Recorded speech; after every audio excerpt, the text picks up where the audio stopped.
What if I told you that you only need two languages to really speak to most of the world? English and Spanish. Why do I say that? Well, let's be real here. English is the language of the world of business and commerce, obviously. I'm here in Chicago in front of the Instituto Cervantes, and I can tell you that that other language is Spanish. And the reason is because A, Latin America is really the only region, for the most part, the big major region where like English is still not as spoken as much as others.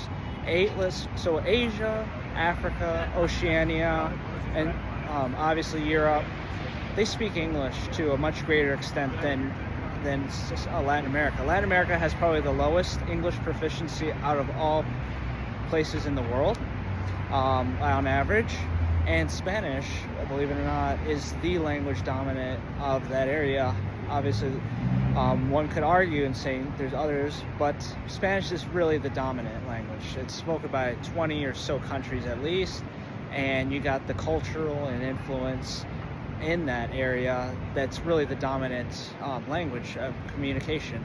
So what about the other languages? Why do I not say that, well, let's for starters, Chinese, Mandarin, and Arabic are not in there? Well, Mandarin is really a language that's very much regionalized.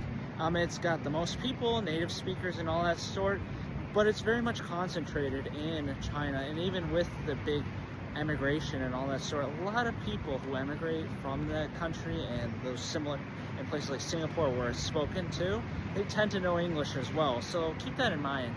And also with Arabic, I would say Arabic would be that strong third contender. The only problem is, from what I've heard from my friends and connections, is that the Arabic or Arab language is very disparate. It's very, I would say, different from one culture and language, country to another. So Morocco, for example, it's not intelligible. It's, Moroccan couldn't really communicate well to someone from Iraq, for example, or Sudan from Lebanon, supposedly. Don't quote me on that, but supposedly it's, from what I've heard, it's very disparate. Versus English and Spanish, those are very universal, ignoring the accents and the small variations, but overall it's very much standardized. Standardized Arabic is it's picking up, but it's still not there yet at the same level as English and Spanish is. So when in doubt, learn Spanish, I would say. Español, Castellano, it's the language of the future, and it's definitely picking up ground here in Latin America. I mean, not only in this side of the world,